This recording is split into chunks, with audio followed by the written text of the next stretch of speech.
السلام علیکم ورحمۃ اللہ وبرکاتہ۔ معزز و مکرم علماء اکرام، قراء حضرات اور عوام الناس، پہلے مدرسہ کی بنیاد، دارالعلوم دیوبند کی بنیاد کی وجہ آپ سے عرض کی تھی، اور اس کے ابتدائی طلباء اکرام جب دارالعلوم دیوبند ہندوستان میں تعلیم حاصل کرتے، اس وقت کیونکہ اس طرح مروجہ مدارس کا جال نہیں تھا، تو علماء کم تھے، دور دراز تھے، تعلیم کم تھی، تو اس وجہ سے وہاں جب فاضلین دیوبند اپنا علم مکمل کر کے فاضل ہو کے جب اپنے اپنے علاقوں میں جاتے، تو وہاں مساجد میں، گھروں میں مختلف طریقوں سے وہاں ایک مدرسے کی شکل ہوتی۔ دارالعلوم دیوبند سے کئی تحریکیں بھی اٹھیں، اور کچھ تحریکی تو جو ہے وہ اچھی خاصی کامیاب ہوئیں، لیکن آخر کار جو ہے وہ عالمی سطح کی سازشوں کے جو ہے نرغے میں آ کر آخر کار وہ ختم ہو گئیں۔ البتہ اس کی کوئی نہ کوئی جھلک کہیں نہ کہیں موجود ہے، چاہے وہ مروجہ جو اس وقت تنظیمیں ہیں ان کی شکل میں ہو، یا پھر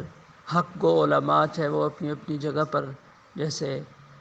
سر انجام دے رہے ہیں اپنے فرائض۔ تو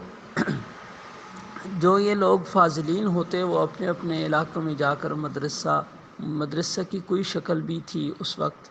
مثلا گھر میں پڑھا دیا، یا کسی محلے میں کسی ایک جگہ مختص کر کے وہاں کے لوگوں کو، اور اس کے بعد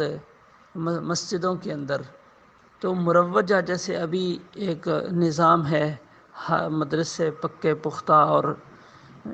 ہر جگہ پہ، یعنی یہ سمجھے کہ ایک علاقے میں کافی مدارس ہیں، تو اس وقت یہ نہیں تھا، کم مدارس تھے۔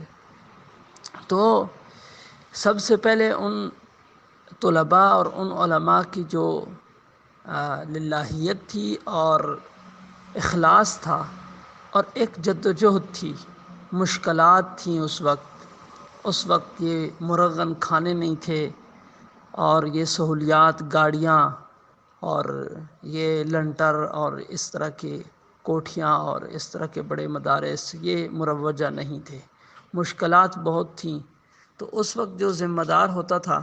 وہ ذمہ داری بئی اعتبار کہ وہ ایک خادم ہوتا تھا، اور ساری مشکلات وہ خود اٹھا کے تو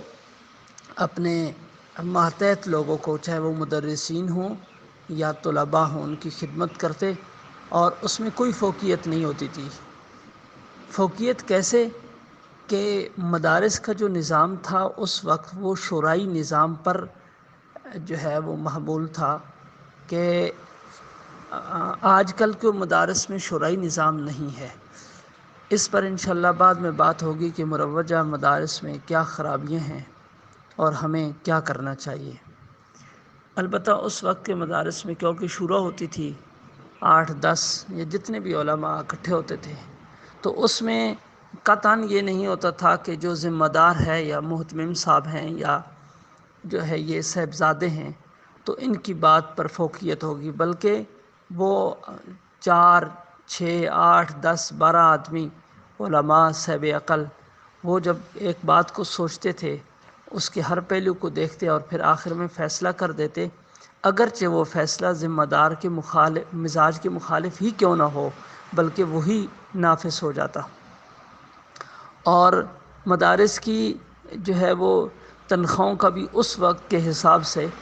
اچھی تنخواہیں بھی ہوتی تھیں، اور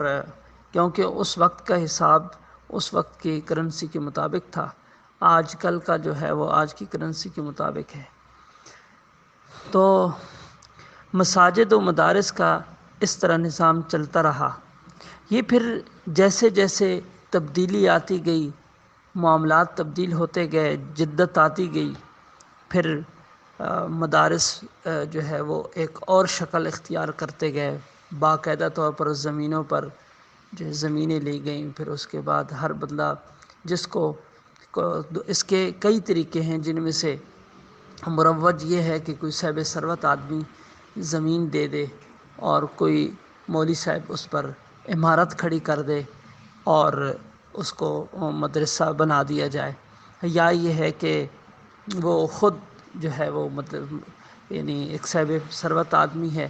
اور خود بلڈنگ کھڑی کرتا ہے اور اسی کے اندر جو ہے درس و تدریس کا کام شروع کرتا ہے۔ البتہ ان باتوں کو یعنی علماء دیوبند کی ان ابتدائی کوششوں کو الفاظوں میں بیان کرنا مشکل ہے، اس کے لیے میں ایک کتاب کی طرف آپ کو جو ہے متوجہ کرتا ہوں، علماء ہند کا شاندار ماضی۔ آپ یہ کتاب پڑھیں تو آپ کو معلوم ہوگا، اگرچہ اس میں تحریکی احوال زیادہ ہیں لیکن اس کے ساتھ مدارس کے احوال بھی ہیں، اور علماء کی جو کاوش ہے، جدوجہد ہے، اس سے بھی آپ کو اندازہ ہوگا کہ اس وقت کے علماء کیسے حق گو بھی تھے، اور ان کا سب سے بڑی بات اللہ کے لیے اخلاص سے کام کرنا بھی تھا، اور ساتھ میں حرام سے بچنا تھا، اور تقوی کی زندگی تھی۔ یہی وہ نمایاں خصوصیات ہیں جن کی وجہ سے آج بھی ہم ان کو یاد کرتے ہیں، اور ان جیسے علماء جو ہے ناپید ہیں اس موجودہ وقت میں۔ اللہ تعالی ہم سب کو قرآن و حدیث پر عمل کرنے کی توفیق عطا فرمائے۔ انشاءاللہ جیسے جیسے وقت گزرے گا ہم مروجہ مدارس پر بھی بات کریں گے۔ وما علینا الا البلاغ المبین۔